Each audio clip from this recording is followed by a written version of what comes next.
Amen. I want us to rush back to Romans chapter 12. We are doing a transformation of our mind this month, and we have been reading from here. Paul says we must live like a living sacrifice for God to use us for what He wants us to do. And He says the only way this is possible is that we have to transform our minds. And we have said a couple of things about transforming our minds. We have said we have to transform our mind the way we think about God. We have to know that God is the same yesterday, today, and forever. So whatever He's done before, He can do for us again. And whatever is in this world stands forever. We have to transform our minds to know that God is not man who would fail us. So whatever promise you're holding on, you stick to it. We have to transform our mind that God has blessed us with everything for us to use it and not to love it. And He has caused us to love people. We have to transform our mind in the Christian faith that there is no way you would say you love God and hate your brothers and sisters. And why Paul keeps saying these things is because these were the things that were happening in the churches, and they are still happening in our churches today.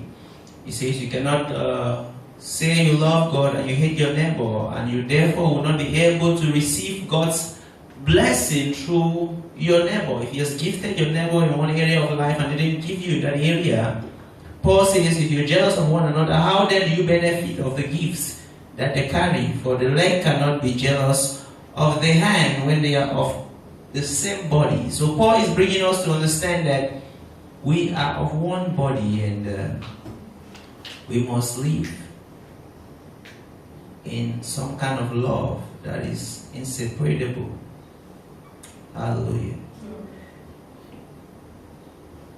And one of the most difficult things in life that we all do every single day is finding where to belong.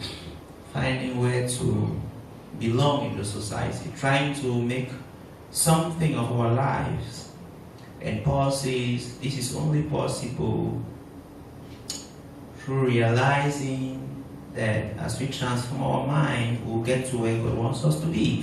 And it's very interesting that when you go to verse 13 of Romans, this Romans chapter, Paul is talking about we have to pay our taxes, for God has ordained the tax collectors to collect our taxes and do their job. It will interest you to know that if the policemen do not do their job, it's difficult for us to preach the gospel, because the country will not be in order. Am I right? So it is interesting for us to know that God has built the world in such a way that every single person is being blessed in a particular area. And as we said last week, in your area that you have been gifted, you would walk a road that is a lonely road that is made just for you alone. And one thing I want us to understand today is that when you walk this road, you don't need to be hiding. And that goes down to verse 3 of Romans 12. It says, as God's messenger, I give you this warning. Be honest in the estimate of yourself, measuring your value by how much faith God has given you. Hallelujah. The sincere truth about it is that oftentimes you would know what you are capable of doing only when you pass through certain circumstances in life. There's some experience that you need to go through to know how capable you are. Oftentimes when you watch a movie, you see some people when they are abandoned, maybe they had a plane crash and they fell off in the snow in the desert. They survived for 60 days, and immediately they see a team that came to pick them up, they just collapsed. But for 60 days, they have been roaming the wilderness and they didn't die. But only when they saw help that they went off bed. Then you understand that, wow, human being can survive for 60 days. But the only way they got that was because they went through an experience. And if they come out of that place and choose to hide what they went through, they will not be able to bless anybody, because oftentimes people want to know what you have been through before they listen to what you are saying. Paul says, I will say nothing outside what God has dealt with me in. That I will tell you the things that God has done in my life and I have experienced it. And it comes now to tell us that we ought to measure ourselves according to how God has blessed us. He says it is a crime to measure above and it is a crime to measure below.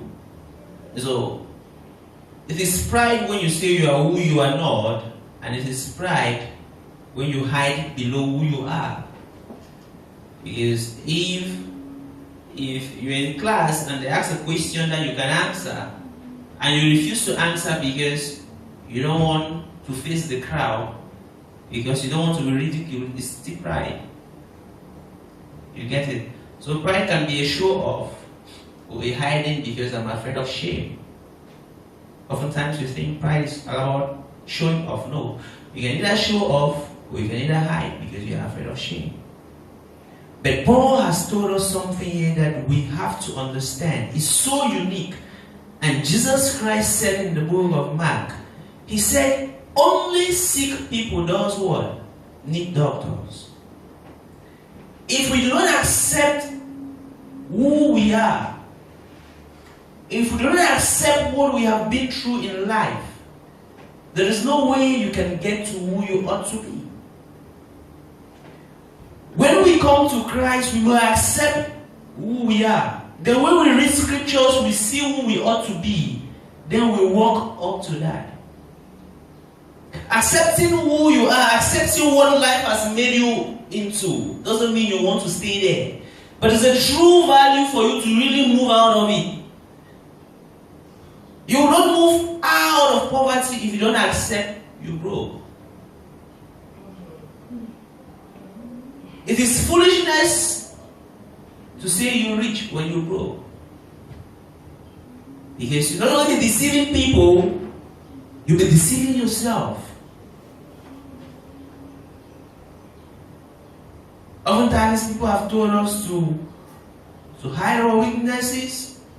Of course, but if you deny, you see, sometimes, and I look at the man David, I say he's a wonderful king, but pressure made him to become a killer. Are we there? Out of pressure, he killed somebody's husband. And he started hiding it. But when the man of God rebuked him, the Bible says, he honestly accepted what condition of life has put him into. And from that way now, he could move on to become a better person than he has always been. But if he continued hiding, he would keep killing people. The next person he should have killed was Prophet Samuel, for discovering what he did. And maybe if Prophet Samuel told some other person, he would do what? He would keep killing. So he has accepted that life has made him some bad man. Then now he doesn't want to move out of it. He just wants to keep doing it. But he said, no, I know who I am. I'm a good king.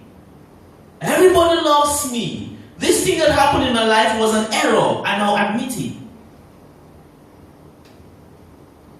Are we there?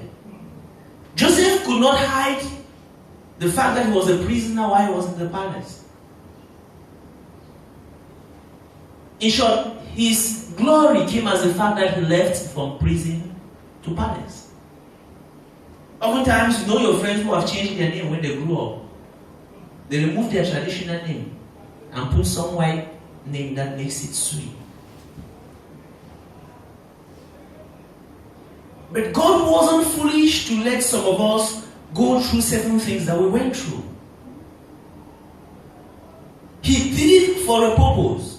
And that is where your strength comes from. And if you come now to hide it, where will you have your strength from? How do you want to evaluate yourself from what you haven't been?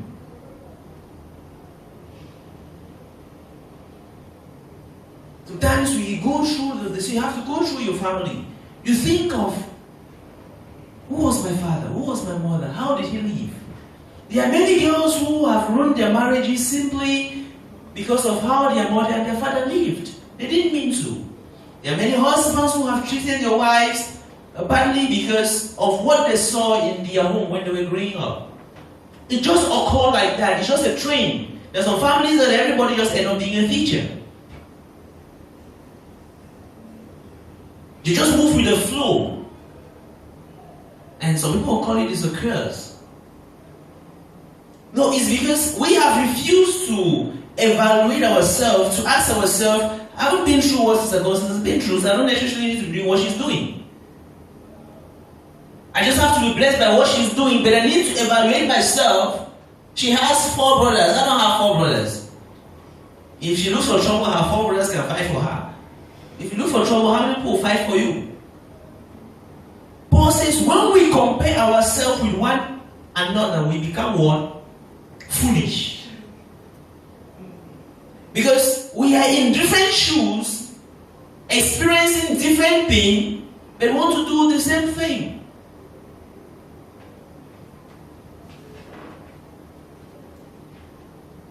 You see, the highest weapon Satan has against you and I is our guilt. He looks in those areas of our lives that we are ashamed of, then he attacks us through other people. And then we end up fighting these people thinking they were really our enemy, meanwhile they were not. Satan looked at Jesus and saw that Jesus is seeing the pain that is coming before him, and he tried to use Peter to tell Jesus, avoid the pain. And Jesus was wise enough to understand that it is not Peter talking. So when Satan looks into our life, he sees those areas that are our weakness, that we have refused to accept it and then draw our strength out of it. He brings people to attack us in those areas. And then we start hating one another for nothing. The Bible says valid criticism is good. If your hair is dirty and say your hair is dirty, don't get angry with me. Go clean your hair. So it is in our life. There are many times that Satan has used people to press some buttons in our life that instead of us learning from it, we got angry. And we don't grow anymore.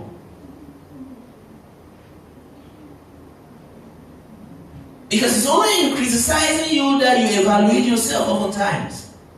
Why would Jesus ask his disciples, who do you think I am? He knows who he is. But he had to ask them that you people from outside, what do you think about me? You've been with me, what do you say I am?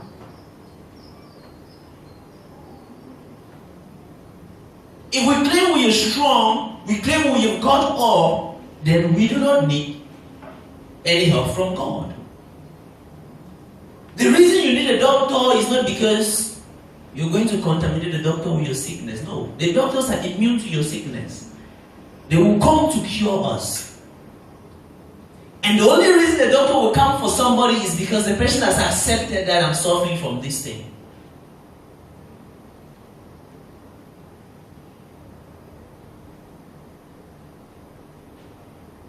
When I look at somebody like Naomi and her daughter, Ruth, they were broke. And the mother told her, go into the field and pick the leftover that broke people pick.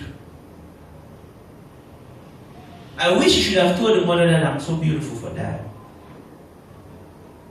Like, Boaz would never have seen her. Or imagine she didn't do what the mother said, and then she went to meet Boaz maybe in one flashy system, and then Boaz come to realize that she's not that flashy like she was. Boaz will walk away.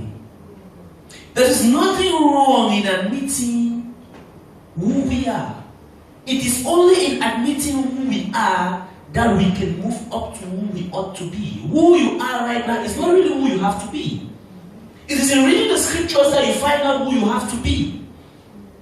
But if you say you are not what is happening in your life now, then the scriptures become useless to you and I. Because if somebody comes to you for advice and tells you a lie, you advise the person according to the lie. And you are not the problem, it's the person who is the problem. So we cannot come to God and claim we are good all around. Then we don't need Him. He told the Pharisees, you guys don't need me. That's why I'm with the poor people. Because they are sick and they need me.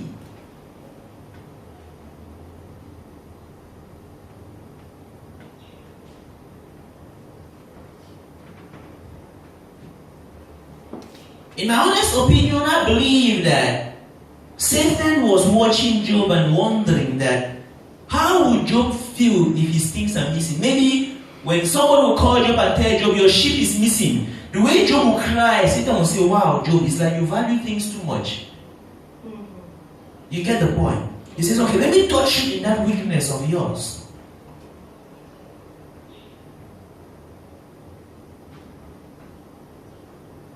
You know, there's some things in life that we can walk away from. But there are other things in life we must walk through to get what we have to get. You get the point? Jesus Christ, he willingly decided to die for us. Nobody forced him. But when he saw the pain, he said, God, if there's a way, take this cup away. But whatever the case, if I must go through it, I will go through it.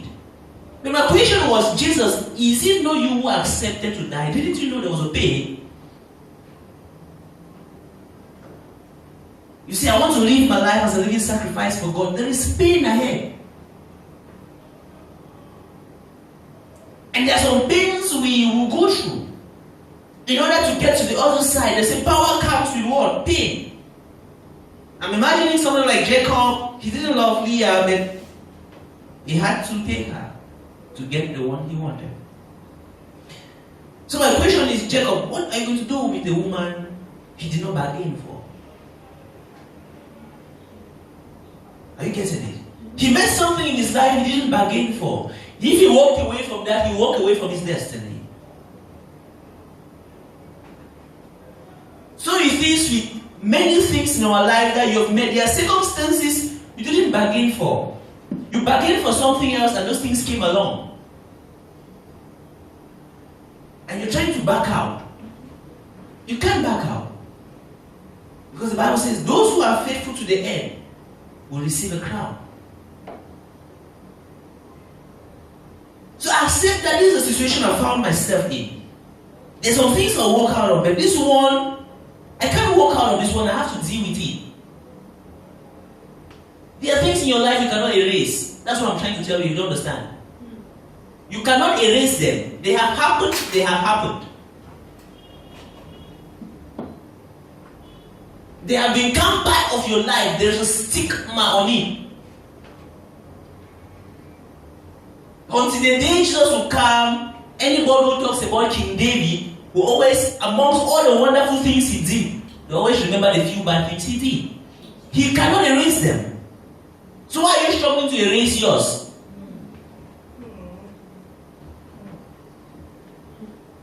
It's not everything you did that you wanted to do. I'm honest with you. It's not everything you did in life that you wanted to do. There were things that you did them because of the family that you were in. There were things that you did them because of your friends. There were things that you did them because of hunger.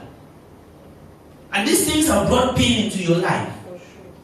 And rather than covering your eyes as though these things don't exist, you have to face them. That's what makes people say the past is the past. No, the past makes you.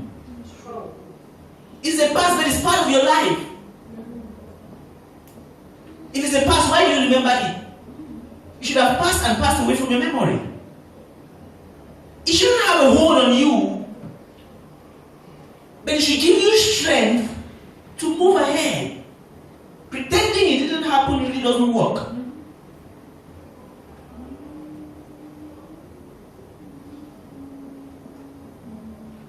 Jesus accepted that he has pain.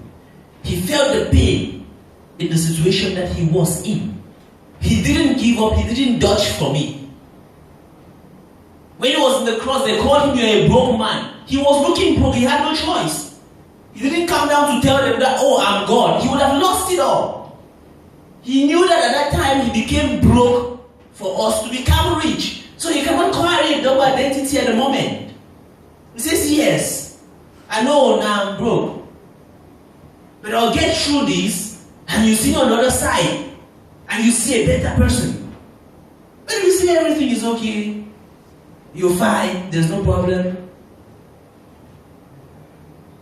who are we deceiving?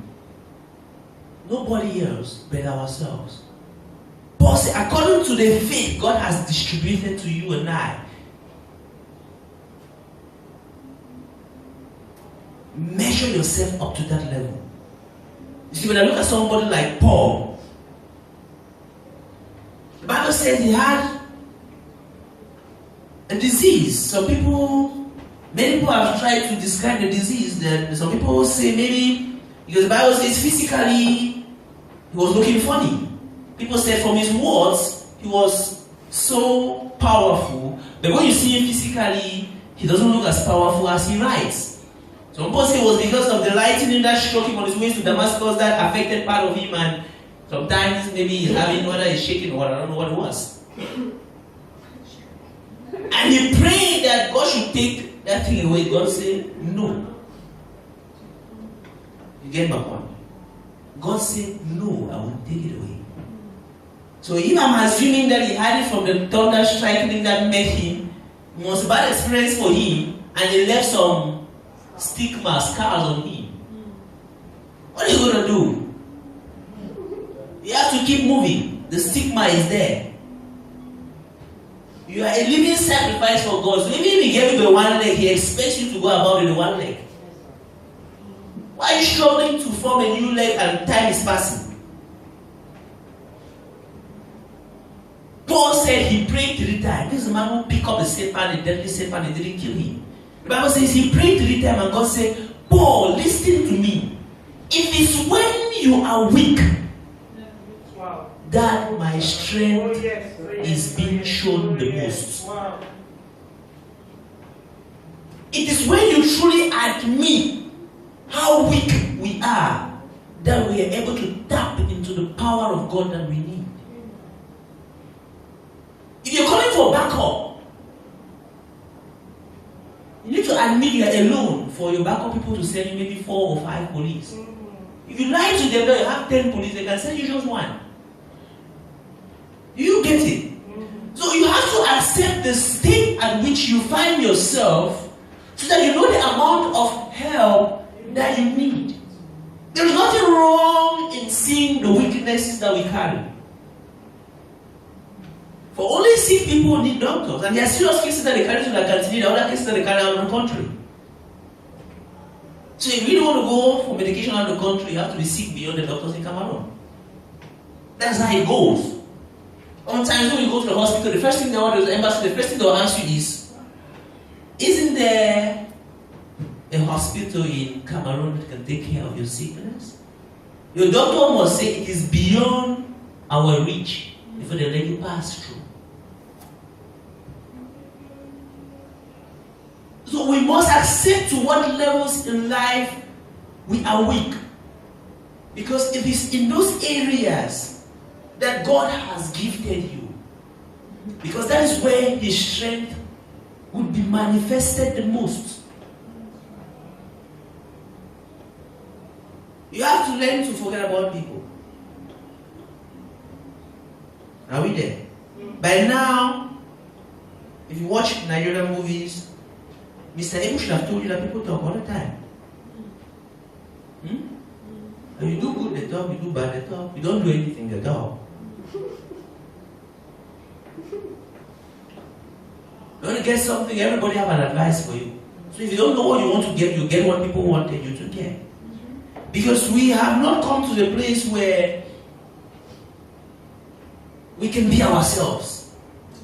We see measuring up to others instead of measuring up to ourselves. There is nothing. Paul says, if you're proud, be just as proud as God has made you. It's okay.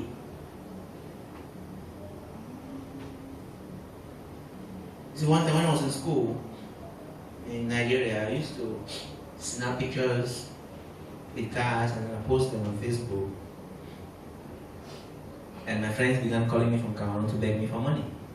And then it was offensive because I was going to school, I didn't have money.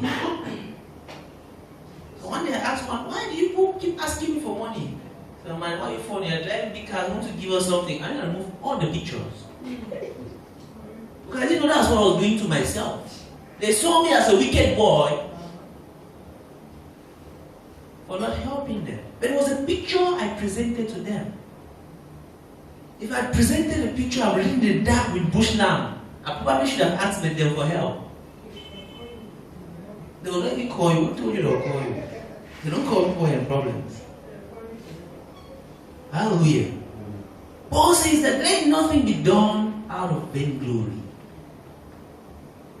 Are we there? He says don't do anything out of strife or out of vainglory, but a good estimate of yourself and others should be what pushes you to do things. You see, it comes a place that you don't even have to think of yourself, but you have to think of others before ourselves. Since we have to be humble. As Christians, we have to be sober. We have to be simple. We have to be who we are.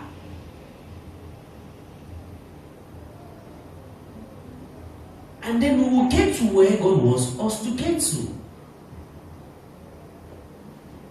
You can't stay in the US and you want to go again to the US. You must stay in Cameroon if you want to go to the US. Are we there? Don't apply. You want to go to the US, you apply. They say country of origin, Cameroon. Country of permanent resident, Cameroon. Present country of stay, Cameroon. You go. Another person, country of origin, Cameroon. Present country, USA. Where do you want to go? USA. Doesn't make sense. Nationality, you say a citizen of America. Then they say, what are you looking for? You say, I'm looking for American citizenship. It doesn't make sense. And that's what we do a lot of times in our life. We pick up an image that isn't ours. And then we cannot attract the kind of people that God needs or God has sent to us because they came and saw something else and they walked away. Still looking for the people God sent them to. Are we there? There is nothing wrong. When you go through your life and see what you've been through, that is even what makes you know that God was really with you. Just accept these things and then, good. This is what life has made me into, and then now, this is who I've seen that I am. I'm walking up to who I am by realizing that this is what I've been all my life. These are other things that I've been doing in life. These ones are not working. I should accept that they are not working, so I can do something else that is working. Just be yourself. It is free life to be yourself. It is a mind transforming exercise to be yourself, to come to realization. Paul says, think of yourself. Be an honest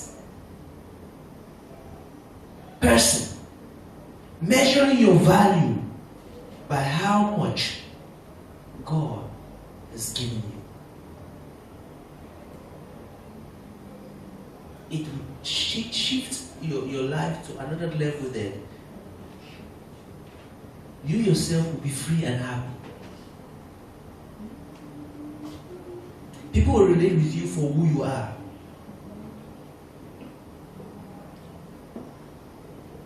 People will demand from you what you can offer.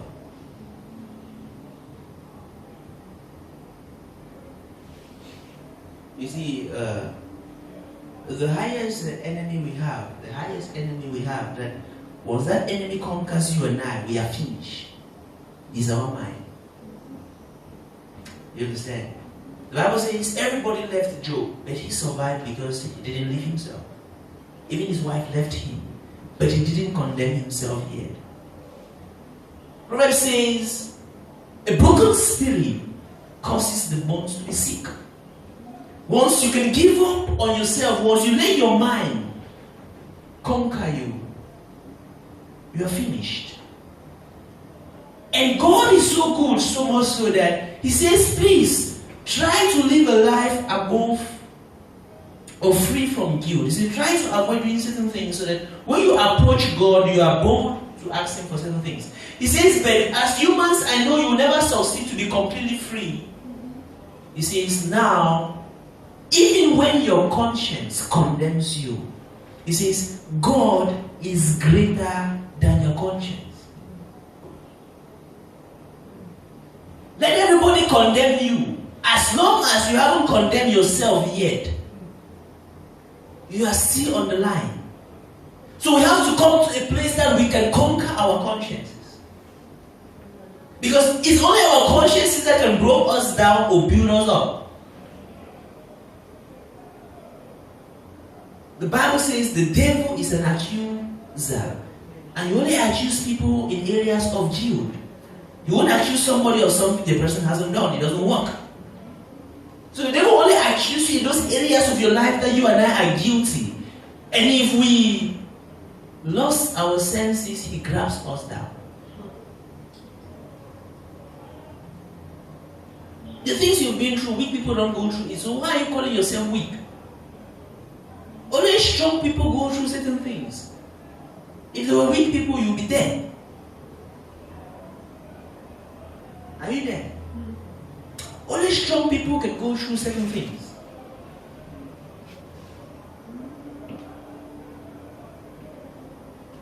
It's a time for us to know that if we have to achieve something in life, then we have to realize to what level we are now.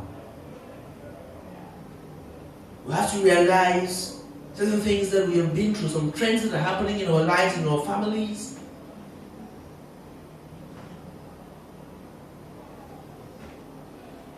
And we walk out of it. Don't act as if it doesn't happen. Somebody will tell you that, no, I told a cousin of mine that, be careful.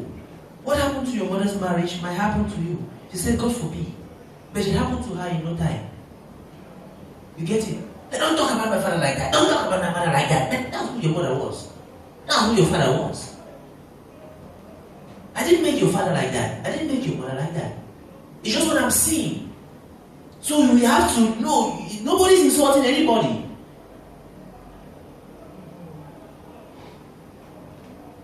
Are you getting that? If you're black, you're black. If you're light like, so if I call you black, please don't get offended. Your face is black. So that is it. It's not an insult. People can use it like an insult for you, but use it for the good. Christians, we have to realize that God can turn good in every kind of circumstances we find ourselves inside. That's the God we serve. So every people are mocking you about something in your life, try to find strength in that thing. For in every area of your life of weakness, there is strength. God has bestowed enough strength for you to stand your hand and grab it and move on. But it starts by you first of all saying that, wow, I realize that I'm this weak in this place. Then now I can estimate the amount of strength I need to move on. Though God has put us together, He would hold us accountable for it. Everything He gave us individually to handle. That's why competition should shift out of memory. Because He says, be a workman that you work hard to show yourself approved unto whom? God, not man. Our approval is from whom? It's from God. If we're looking for approval from men, we won't go anywhere. Our approval is from God. The Bible says 400 prophets confirmed something and it was a lie. And one man rejected it and it was true. So if these kings were looking for approval from men, they would, as a matter of fact, he went with the 400 prophets confirmation. And he died. Because his approval was coming from man, not God. Imagine 400 people confirming something that you're doing. Is it not exciting? It's exciting enough. But it was not God's. So if we're not able to measure these things, we will keep living life and doing things that God didn't call us to do simply because people are clapping for us.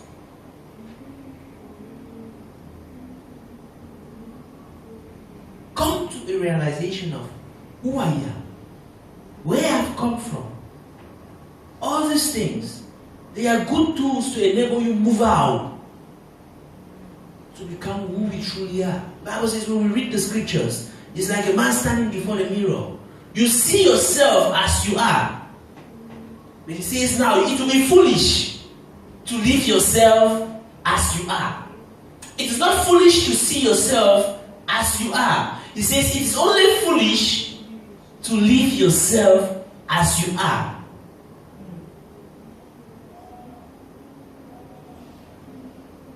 I'm not you, you're not me. Even we come from the same mother, the same father, we don't have the same experiences in life. So just focus on what you have been called to do. Let everybody focus on what they have been called to do. Taking into account everything you've been through. Don't be ashamed of anything. Paul says he's not ashamed of the gospel. Because the power of God unto salvation. You see, when you read Deuteronomy, the Bible says, as your days are, so shall your strength be. What does it mean? The more experience you have in life, the more stronger you become. That's why our parents are stronger than us, both in wisdom and in everything. They don't need to fight physically to win certain battles. They just talk, and out of their advice, you win. God say, no, my son, you don't have to go there. Just do like this, and nothing will happen.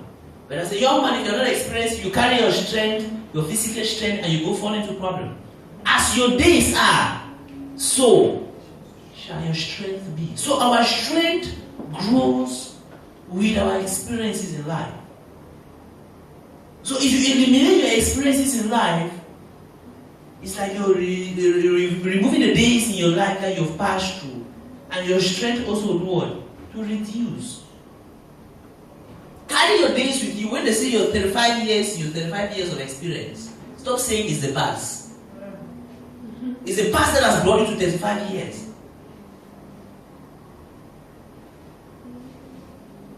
Hallelujah. There is a need for true examination of our lives. Anytime you're about to hit something, you're about to hit a project, you're about to do something, do an examination of your life. Ask yourself where you are, ask yourself what you carry, ask yourself what you can do. So when you go to God in prayers, you know what to remind Him of. If somebody is reminding Him for lack of finances, maybe you are reminding Him for lack of strong health. Maybe you're reminding Him of ability to keep good friends. We all remind Him of different things. But that only happens when we do what? We know who we are. Hallelujah. It's my prayer for you and I that we manage to find ourselves in things that God has called us to do. I told somebody that life starts, when you start working, she said, I have to work for this company, when I'm done I'll be happy. I said, no. You start by working for the company, and then you have experience, and maybe you save some money. And after that, you start to work for yourself to have a family, or maybe to be able to sustain yourself. But now, maybe when you start working for yourself, you didn't have a house, you didn't have a car, you didn't have nothing. By the time you finish achieving these things, you see that your desire changes. The last part of it is working for people. You start touching people's lives. You get it? You start touching people's life. That's the last part of the thing. It's not all about you. But you have to be blessed to be able to bless people. So you get blessed, and after you become what? A blessing. That is the last stage of living. Blessing people. So you start by accepting who you are. I have nothing. I struggle, I get a job. I get experience. After I have something, I build my own life. Now this is where I build my life. You can't be rushing to pay 3, 4, 5 people's school fees when you can't pay your child's school fees. Love your neighbor as yourself. So start loving yourself. When you are good at loving yourself, you then become good at loving others. So at every stage in life, examine yourself where you are, and then you know what next to do. Don't be fooling and trying to do things that you cannot do. Claiming in the name of God, there's nothing like that. There are times to hide under the name of God and do things that we wanted to do. No. Do it according to how God has made it possible for you. God made one King Solomon. It's only one He made. So He has made one Benin, just one. He says God has blessed certain people with certain things well. Hallelujah. has blessed certain people with certain things well. And if you're wise, he says, do that which God has blessed you with all your heart, as you're doing unto the Lord and not unto man. So I pray for you and I that as we live life, as we begin to transform to think like the way God wants us to think, we are going to fall into that path of life that God has placed us. We're going to find our position, and we're going to fit in, and we're going to serve God the way He wants us to serve Him. Hallelujah. Let us prepare our offerings and we thank God for